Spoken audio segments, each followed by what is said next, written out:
Welcome, everybody. This is Hugh Massie, the Executive Chairman and founder of DNA Behavior. And today I'm delighted to be hosting our next podcast on behavioral economics today. And our focus with these podcasts is to draw out applications of where psychology and economics intersect. And I've been bringing to the table uh, leading researchers, thought leaders, people who've really brought these concepts together well. And today I'm delighted to have as my guest Jörn Basel, who is a professor at the Lucerne School of Business, and he wrote a great article in the Behavioral Economics Guide for 2025 on one nudge is not enough. So welcome, Jörn. Hello, everyone. Thanks for joining in. So just to get started, we're going to talk a lot about, one nudge is not enough, and that principle, and what are the barriers that need to be overcome. What are the limitations? What do we need to do at a practical level? But your work centered on mobility and tourism, and I think there's a fairly big environmental message in there as well. And so maybe just to share a little bit more about your background and how you got to one, being a professor at the Lucerne School of Business, but also I think your interest, is more than just nudges. It's environmental and managing emissions better. So just maybe talk a little bit about that. Yeah. So as you rightly mentioned, I'm a professor for business psychology at Lucerne School of Business. And there I work at the Institute for Tourism and Mobility. So these sustainable issues are obviously a pressing issue. I'm lucky enough that we have a few behavioral scientists in this institute as well who address those issues, not just from an economic point of view, but also from a behavioral point of view. And obviously mobility, or what kind of mobility options to take when you have these tourism-related travels is a very important issue. So because usually we assume that a lot of these CO2 output we produce in our tourism travel is related to the choice of travel. So obviously this is a big issue for both destinations, but also like for the whole economic system in Switzerland. So you've done we've seen the problem that, we want to, emissions are high. We want to control emissions. You don't want everybody in the simple scenario driving a car up the mountain to the ski resort. Why not take a bus?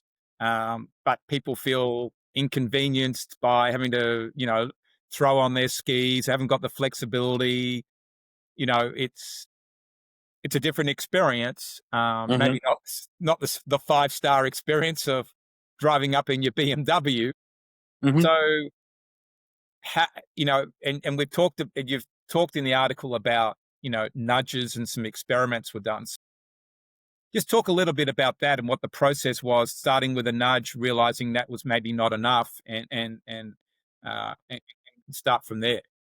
So basically the starting point was that various destinations in Switzerland approached us at our research group and asking us, we have a fantastic public transportation system in Switzerland. It's like really second to any other country I know in the world, super reliable, super comfortable.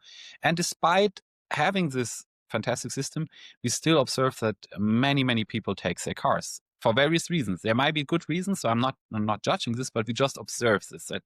So our guess was there's still some sort of potential that people could potentially switch towards a public transportation system. So various destinations approached us and they somehow heard about this concept of nudging. So they were a little bit curious and they said, wow, this sounds so good.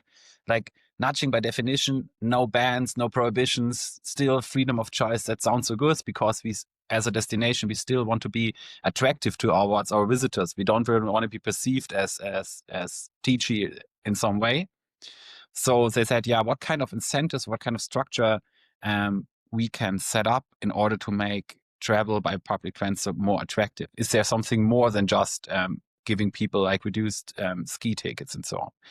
And so we worked with one destination together. This one it's in central Switzerland. It's called Engelberg. And they told us that it makes in particular sense to speak directly or to address directly those people coming by car, because what we frequently observe is that sustainability related campaigns have one error because they frequently preach to the converted. So they basically tell the people on the who come by train that, hey, you're doing a good job by coming by train. People say, yeah, that's great, I know. But sometimes we forget we have to address those people who come by car and not by train. I mean, it's cool that they come by car, by train, but we have to talk to those people. So that was the starting point, and we had set up a little campaign with postcards where we emphasized certain social norms and certain rewards and benefits from a nudge perspective, and handed out these cards to the people who came by car. So when they left the main parking lot, we handed out those cards and we said, yeah, is the next time you come, we gave them a little incentive, right? Not too much like you get free lift tickets, but just to give them a little incentive and the chance to participate in a lucky draw. So give them a little nudge towards choosing a more sustainable travel mode the next time they come to this destination. However, it turned out that not so many cards had been returned, and we had a lot of returning visitors, because we know that from the statistics of Engelberg, but not so many people were willing to change their behavior. Yeah. So from this perspective, we learned a lot about the motives and the willingness to switch towards public transport. That was interesting from a scientific point of view. But unfortunately, we also learned that this one nudge is not enough. And that was kind of the start of the story. Where we said, okay, what did we do wrong? So is there anything else we have to keep in mind when making public transport more attractive from a behavioral intervention point of view? So why don't you think one nudge is enough? Well, I suppose the answer lies in what do you need to do to go past that? Yeah, good question. So one thing is that one nudge typically address only one barrier, and usually until you get to the winter destination or the alpine destination, you have different kind of barriers you have to overcome. It's not just the logistics, it's how, if you go with other friends, how you can pick them up until you buy the ticket and so on. And is there somewhere a certain waiting line? So there are different barriers you have to overcome.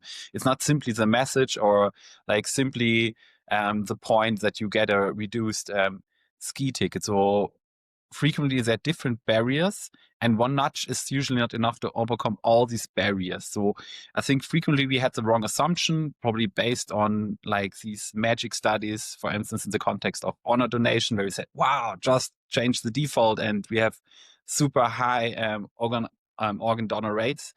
And unfortunately, in many domains, it's not as easy as that. We have to, take into account the whole behavior from the moment you plan your skiing trip until the moment you actually arrive in the resort.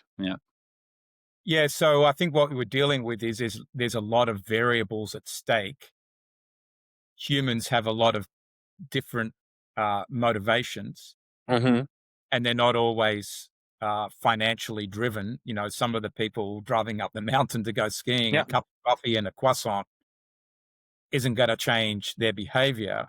But maybe there's something intrinsic, but it's also perhaps the environment, that needs to be set, and how do you in a way touch people's heart if or the intrinsic side. Exactly. You have to keep exactly two things in mind, and I think that got more obvious when we got the results from our first nudging study in Engelberg. The first thing is that basically a lot of people express the wish to act more sustainable, but some people just have a ridiculously hard time in behaving in line with their own goals. For instance, if you live, despite this fantastic public transportation system in Switzerland, if you live in a more rural area and you have a lot of kids, this logistics with winter sport equipment, wow, this is challenging. And you have to balance these goals. Like, do I get my whole family in time up on the mountain, or do I make this big effort and take the public transport? So some people, it's just a trade-off. They say they know I wish I could, but unfortunately, in the situation where I'm living with my two small kids, um, it's simply too stressful. It's a trade-off. And the other thing is, which is also, I think, important also for other domains, that sometimes also we overestimate a little bit the willingness of people to really demonstrate a real behavior change.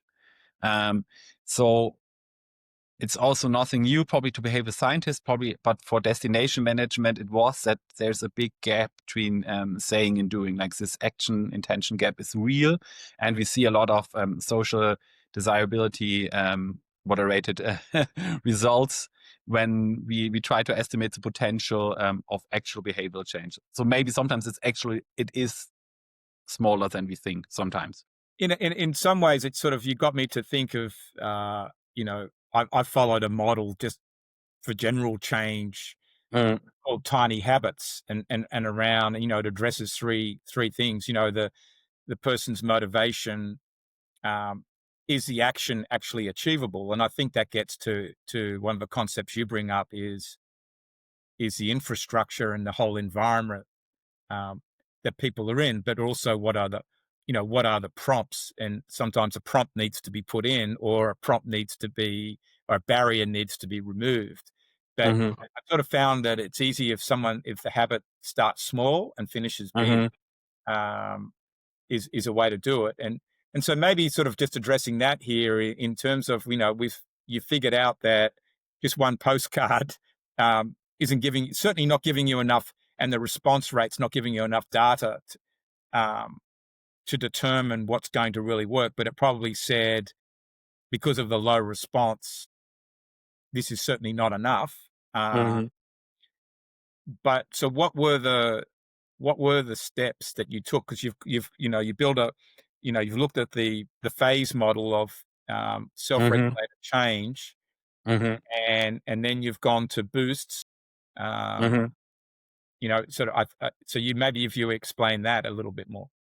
Yeah, exactly. Because our conclusion after this Engelberg study, were like, okay, we have to look into more detail into these actual stages of the decision until the people actually arrive, Yeah. and go here step by step what kind of barriers those people face. So for those people who are not familiar with this model, it's based on the classic study or basic findings from Bamberg 2013 and colleagues, and it's quite straightforward. It assumes you have a pre-decision stage where you build awareness about personal norms. Then you have a pre-action stage where you actually form the intentions. Then you have the action stage where it's all about implementing the new behavior through concrete plans, and the post-action stage where you're forming habits. And so we want to use this as a structurizing tool to say, okay, through which stage is the typical person going when they travel to an alpha destination. And then we learned another important thing, that okay, the thing is, there is not the one typical person. So we have also to keep in mind that in order to work out those behavior interventions have to be targeted towards more specific groups.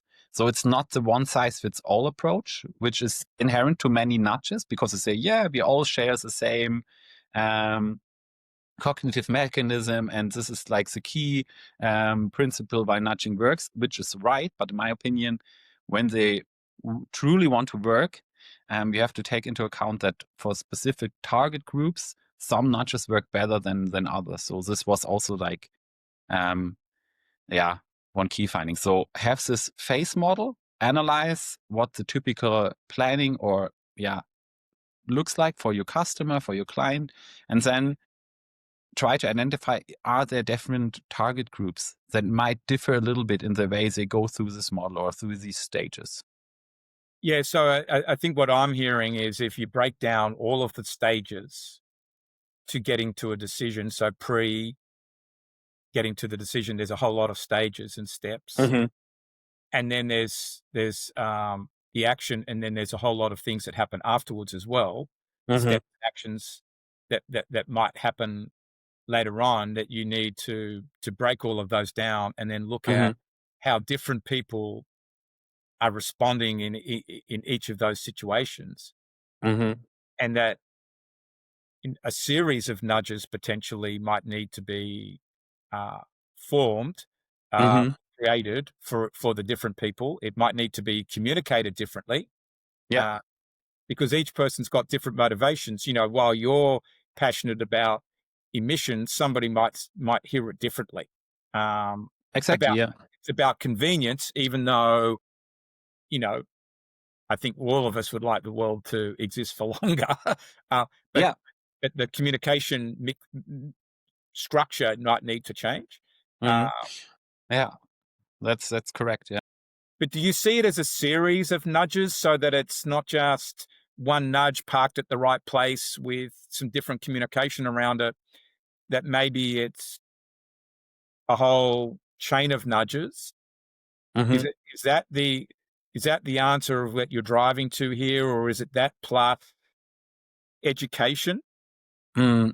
So in our view, we call this like it's a behavioral ecosystem. And within this behavioral ecosystem, in order to facilitate behavior change, because this is what we want to do in the end, and makes this behavior change sustainable. So this is also another important aspect I have to mention here, because one nudge is also not enough if you just have one single try. Like if we hand out these postcards and the people won't switch to the train and the next and say, and now back to the car, then it's also not the goal. Maybe the nudge should not be like a one trick pony. So this is important to keep in mind. Like usually it's a combination of different behavioral interventions. I'm also not a purist that says, yeah, nudging is the one silver bullet that will solve all your problems. Usually it's a combination of different behavioral interventions, and different behavioral interventions targeted to the right audience, because we also have to keep in mind some people are just reluctant. Like if you have the diehard automobile fan that just enjoys driving up these beautiful alpine roads, and it's part of his, the main pleasure comes from the actual drive to the destination. No chance. We will not change it because it's the essence. So we have to keep in mind, is there actually a potential for change? And this person, like, we just create reactants. If you tell this person, yeah, but driving your car, it's not a good thing for the environment. It's not, it's not, leading to any change here. So to get to that level of personalization, because that's my real passion around this Mm-hmm. actually, is how do you get the data to know that you're going to, I suppose, nudge or address a certain person or treat a certain person Mm-hmm. one way versus another way? Do you make the assumption that everybody driving a Mercedes-Benz Porsche Mm-hmm. versus a Skoda or Mm-hmm. a Fiat behaves differently? How do you do it? Yeah, I mean, in the end, in order to test it out, you have to have a experimentability mindset to say like, okay, I'm forming certain hypotheses. So people with certain interests, people that show a certain kind of behavior, maybe people who drive a certain kind of car are maybe more likely to change the behavior.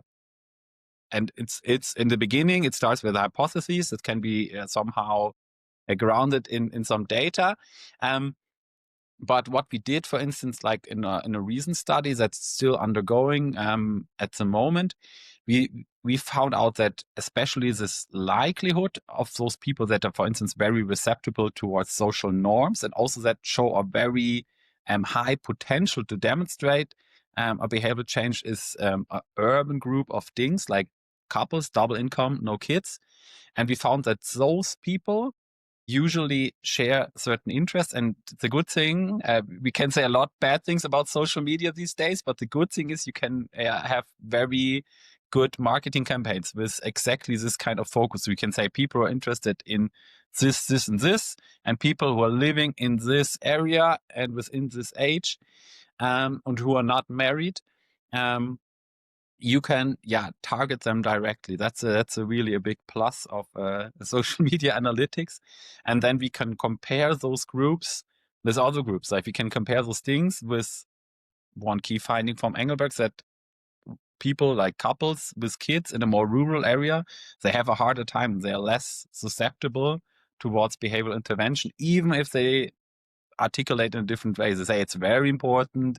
People should do more. Like we know these scales, and we know that most people usually overestimate how much a high rating in those scales will lead to a real behavior change at a later stage. So those people in the rural area, with 2 or 3 children Mm-hmm. who are wanting to get to the ski slopes or get to Mm. a travel destination in general, there's more physical barriers, Yeah. infrastructure barriers in the way, so they could have the motivation, Mm-hmm. but it's harder for them to take the action. Um, That's true. Yeah, and they would be that's a weighing fact. up, okay, if this is going to take me an hour longer, and I've got to stand at a bus stop or at a train on a train station, there's a whole lot of factors that are at work there. Mm. They might just and it's not a direct route home. It's harder to probably get them to change the behavior. 100% agree.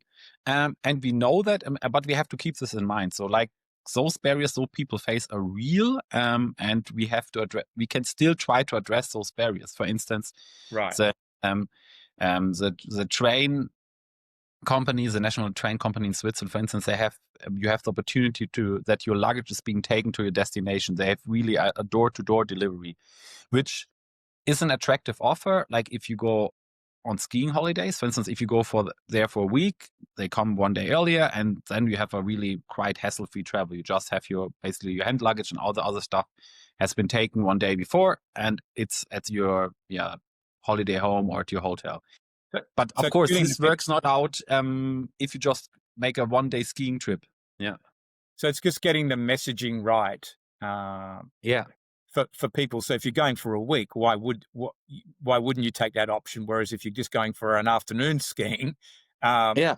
you may not, even though you'd like to help out the environment or help out Mm.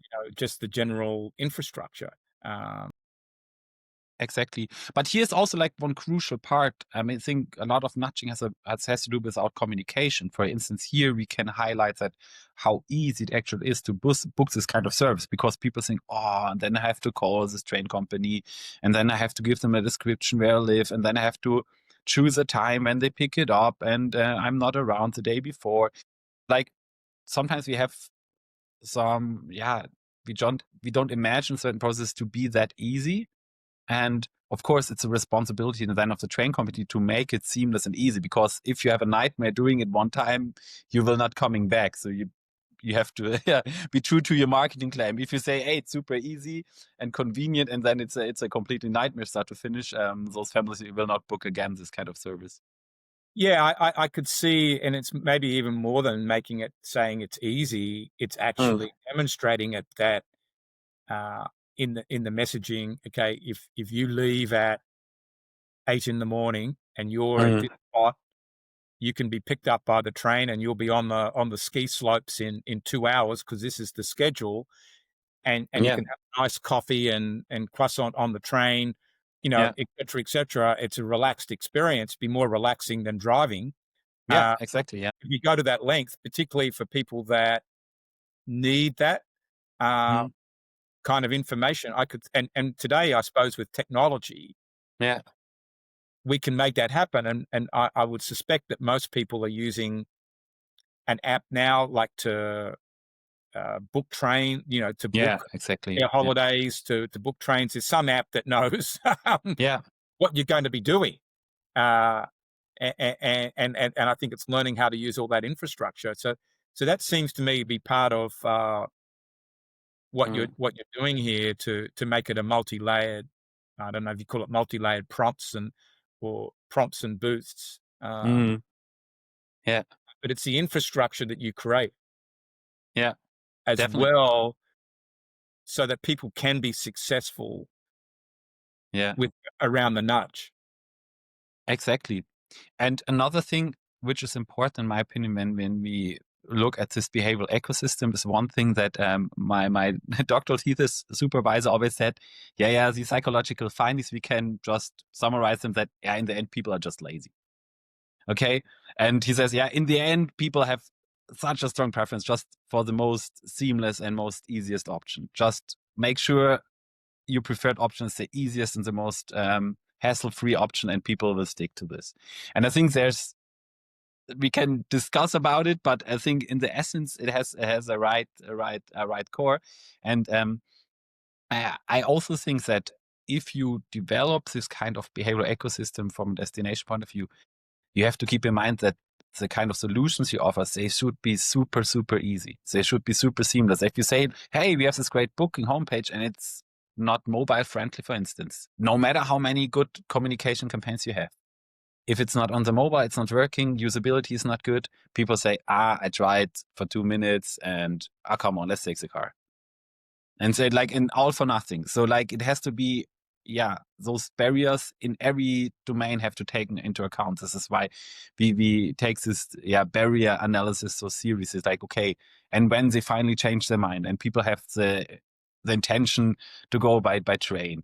So how easy is it for them, like, to book this kind of service? How easy is it for them, like, to arrange a time when their luggage is being picked up and so on? Like, really analyze all those barriers, and then you're on a good way to achieve something good. My motto that's been here, that I've had for 2025, and I've been encouraging others to make it theirs for 2026, is remove friction. And I think that's great. it's just removing friction at every step you can, which is your, if you want to call it ease of access, lifts your chances. But I think there's another part that maybe we should explore with this, because we've talked about the nudging. I think we've talked about the infrastructure availability. But it's also talking a little bit about the motivation, because I think what I've heard here is it's not really about money. I don't think there's any kind of economic incentive that could be provided that's going to change the game. And what I'm seeing in these types of, whether it's the nudging scenario here with travel and mobility, or in healthcare, or whatever financial services, there's some cases where an economic incentive will help, but maybe it's not the main driver here. It's more getting to the intrinsic motivation for people. But how do you make people feel good about themselves in this, in this travel and mobility scenario? Yeah, that's true. Also here, we were looking into the whole process, and for instance, what we found out there, which is frequently underestimated, is not how people go to an alpine destination, but how do they return from the alpine destination. So we were highlighting, for instance, that recoveries can still continue on your way home. So if you have a hassle-free trip home, like without a big traffic jam in the car and being tired, and everybody's doing winter sports knows this, it's super frustrating. You sit in the car, you're the only driver, everybody after 50 minutes falls asleep. And so you're driving everybody home, and you're also tired, and you're in this traffic jam, and you're still in your skiing clothes, it's not comfortable, and you're hungry, and so on. So we try to highlight this aspect, for instance, as well. So, like, hey, look, you had such a great day. Why do you want to ruin this experience with with a nightmare on your way home? So, for instance, this is also like an aspect that can be highlighted. It's like, okay, the individual value is like, people say, I do this for fun, and it's a recreation activity. Nobody's forcing me to go to the mountains. So, and we say, like, okay, and if your top priority is like a recreation, is relaxation, a good time with your friends, hey, then do everything that makes this moment last and that leaves a good impression, because we know in psychology really well, like, usually people say, the day in the Alps was great, but the drive home, as always, was really bad. And this maybe, it reduces the pleasure of these kind of activities. So, like, things, the whole process. So have you really enjoyed yourself? I suppose that could be a motivation if you get home and reflect, well, I drove the car up and down, Mm, after other people, I'm cold, tired, wet, hungry. yeah. Have I really enjoyed the day? That Mm, might demotivate people to how often they want to do it, exactly. as well. And here's an option that is hassle free, but Hmm. also making people feel good about themselves that they are helping the environment. Is there a way in which you message people to say, gee, your person number 1 million who's been on the ski slopes this year that didn't drive a Hmm. car, and the impact of your contribution has helped us by X in these Yeah. ways. Yeah. And as far as I remember, our current data, this is a study we're doing with a destination called Arosa, also in the Swiss Alps. I think this works to some degree in changing behavior and intention.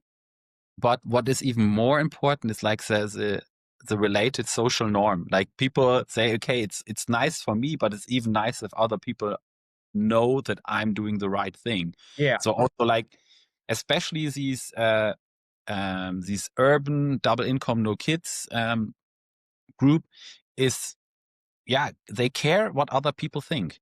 So they wanna show the right behavior and be in line with their right peer group. And if they say, yeah, like my peers, they care about these environmental issues, they feel good. They say, okay, I'm in line with the values of my peer group.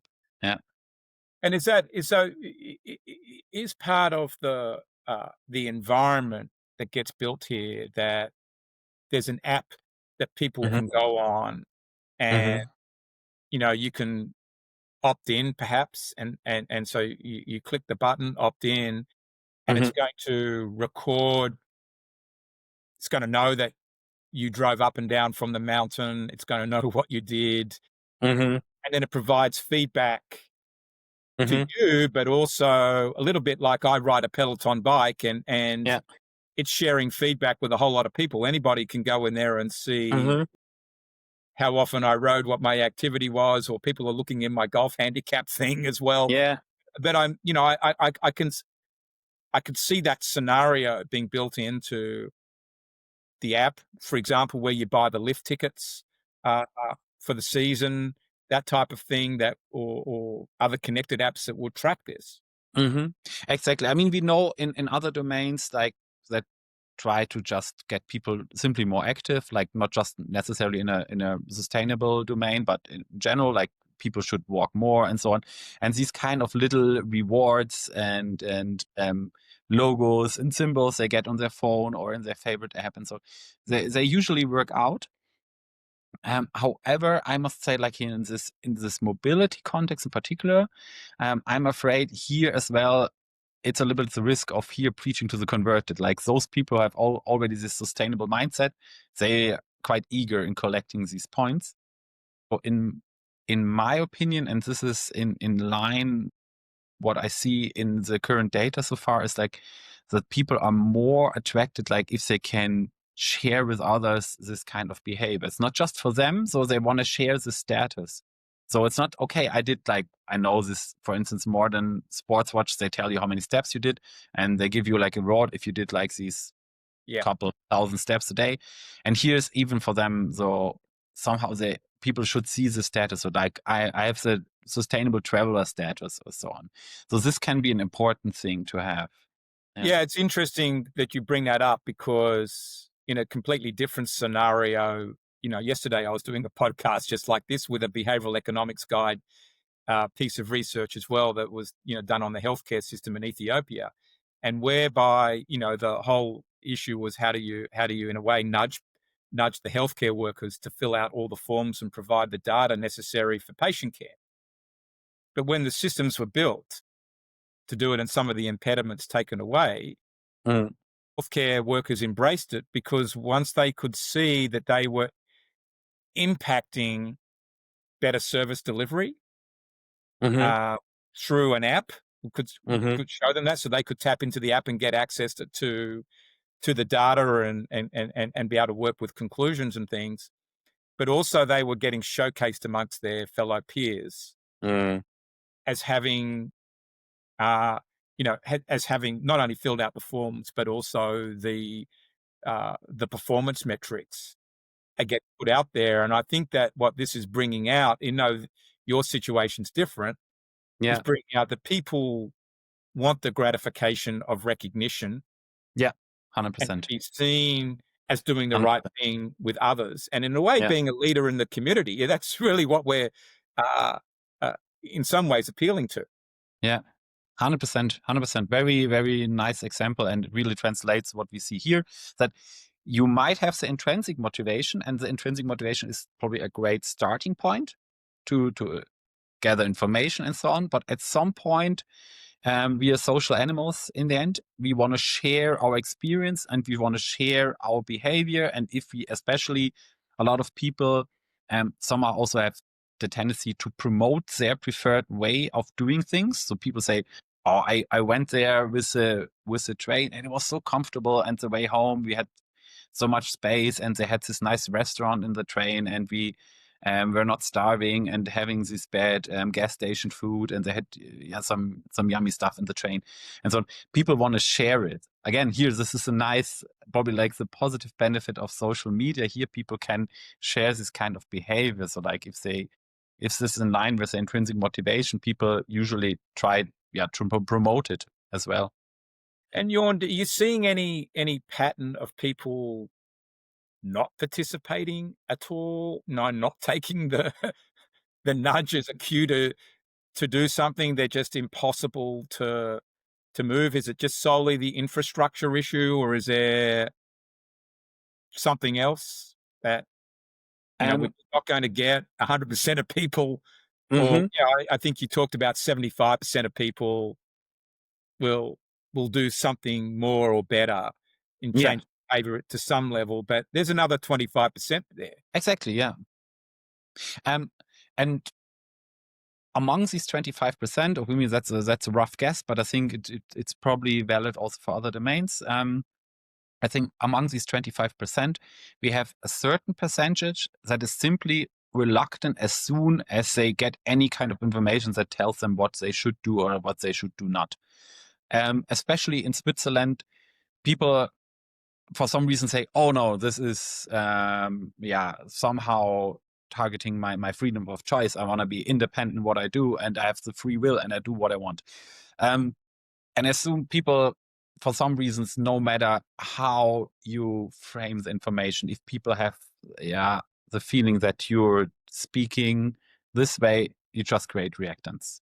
Straightforward. And I would say that half of it, and the other half says, okay, that's completely not in line with my intrinsic motivation. My intrinsic motivation is to drive as fast as possible in my brand new car up these alpine roads, and you simply don't reach those people. In the personality work that I do, sort of around, people's DNA behavior, Mm. I would see that with people that are what we would call very take charge, dominant. Uh, Mm. they're an initiator. I could be considered one of those. They're very reserved. They don't really care the tendency may be not to worry about what others think. Yeah. Getting from A to B quickly is important, but they're skeptical about information and am I being told the truth or being tricked? But the one thing is, once you do get through to that person, they will be a long-term advocate, Mm. but it's going to have to get to a you're just going to have to push through to a much deeper motivation for them Hmm. to give way on all the barriers they're going to present to you. But Yeah. unfortunately, you have got people, um, like that in the world. I know for me, being one of those people that if I was presented with ultimate convenience Mm. and time savings or enough, I suppose convenience even over the time saving, Mm. I'd be in it, right? That would be good. And then just understanding that this is important, for the environment, and that Yeah. maybe, in fact, as you said before, if I hear less traffic jams, I'm going to be a lot more Yeah. interested. Yeah. And also maybe like sometimes don't highlight this moral component too much. Just as you rightly said, sometimes just highlight, A, it's nice and easy, as you said, like reduce friction. Just make certain options ridiculously easy to do. Like, hey, try it out. So convenient. Try it out. Give it one shot. Try it out. Yeah. That's the other thing, just to bring up, which has come up in, other conversations and research that, that I've been engaged in, in around this area with nudges. And I think you touched on it in the paper. It's about punishment, because I think that some people look at, well, we've tried to nudge you in this direction, Yeah. didn't follow, therefore we're going to penalize you in some way. And so maybe what is your perspective on that? Yeah. I think sticks versus carrots have the higher tendency to create reactants. Like, for instance, if you just have a parking lot in an alpine destination and the first thing they say, we simply make the parking fee higher. So it used to be, why we simply don't double the parking fee? And this just creates frustration and usually has zero. Like, nobody, if your whole skiing trip costs like a certain amount and this marginal number of the parking fee, and people do mental accounting, it won't make a difference and it won't lead to a behavioral change. On the contrary, people say, now they try to force me into the train. So I'm very careful, especially in this mobility tourism domain. And also, this is also the typical feedback I get from the destination stakeholders. They say, like, look, we don't want to punish our guests, so we try to offer a great service to them. So we don't want to punish them in any way. Like, and if the people want to come by car, hey, look, we have to provide them. It's such a competitive market. We have to provide them also a comfortable parking experience. So unfortunately, we cannot force them to take the train. Yeah. Because at the end of the day, if one resort or one place is doubling the price, say, on the parking fee for the day, Mhm. 30 euro to 60 euros or $50 to $100, whatever the numbers are, it's it can be quite a big number, but it's not enough to change the game. But more importantly, even if it did, Mhm.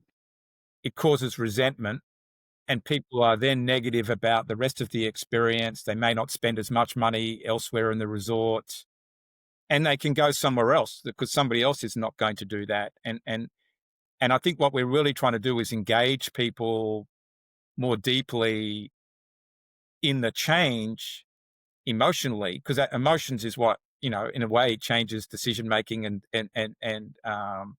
engagement. I think that's really what we're trying to do, is to connect to people's deeper emotion levels without necessarily waving around, as you said, moralistic. Exactly. Yeah. So don't don't make the assumption just because you think you're on the right side of the fence that you just have to send out this message and it will convince people. I think we learned in many ways, and there's plenty of evidence that this kind of just try to punish people and put them on the right way just fires back in many ways. So, like, be a smart choice architect and Yeah.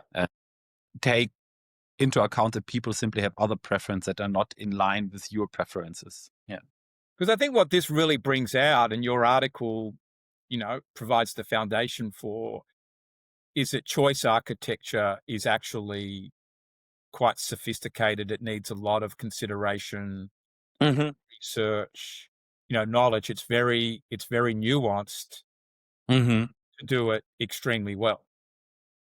Exactly. And I think just a little side note, I think this is what most of the recent studies miss when they make these meta-analysis of do nudges work or not. They make the same mistakes. They just pick single nudges and not the whole behavioral ecosystem. And that's maybe where I think that behavioral economics, perhaps, and behavioral science more generally, I'm not going to say it's got a bad name, but it hasn't been as widely adopted Mm-hmm. because people have tried one trick to try Exactly. and Yeah. get it adopted. And in actual fact, it's something that you need to do. You need to do properly, or you may as well not do it at all. Mm-hmm. The payoff is huge if you get it right. Exactly.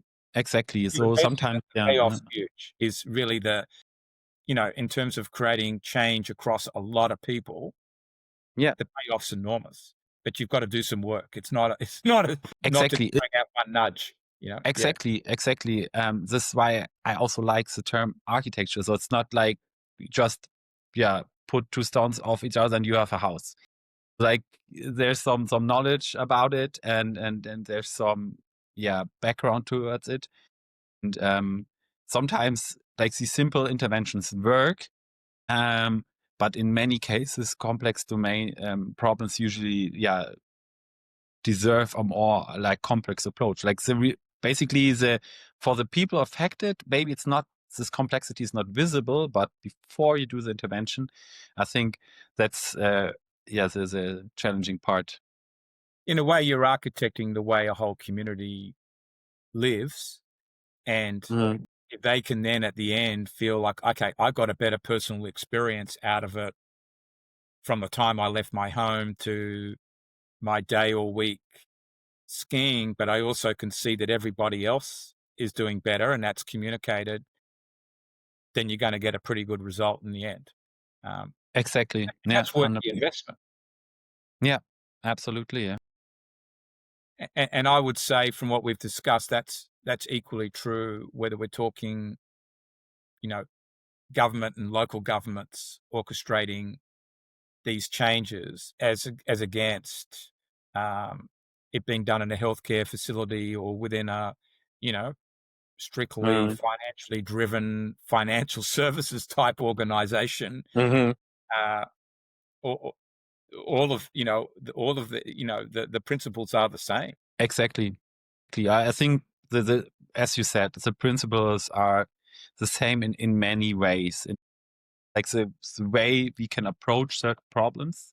That's why I'm hoping like the framework we presented in the article can also be transferred to other domains. So in case if you're a listener and you're not working directly in the tourism or the mobility field, maybe take a look at this outline on this framework, and maybe also it inspires people from other domains to say, okay, this is a nice way we can analyze the problem, we can identify friction and create a smarter choice architecture and reach those goals better. So, Jorn, just to wrap up, is there anything that I missed about the article that you want to touch on, or just a final concluding remark? Just a final thank you for the opportunity to be here in this podcast, and also thank you to my fabulous colleagues Marlene Wenske and Christian Weibel, who we worked out this paper together, and I'm hoping that this podcast and this paper finds its well-deserved readership. I think, like every year, Behavioral Economics Guide is such a great collection of fascinating pieces. So I hope it finds I think readership. so, and hopefully this will be out. You know, the podcast will be out there. You know, in a wide range of settings, and like I tell everybody, people for years to come are going to pick up on the principles. They're going to listen to it or snippets of it.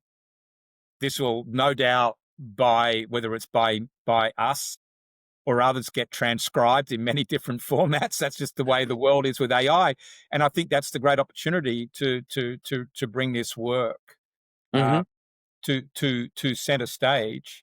And I think for organizations, leaders, whether it's government or business, community, to see that you can make major changes, but it does require some effort, investment, thinking, Exactly. Yeah. and being smart. Yeah. Exactly. Behaviorally smart. Yeah. And no friction. Yeah, no friction. All right, Jorn, thank you. Yeah, thanks so much, Hugh. Thanks for the recording, and thanks for having me.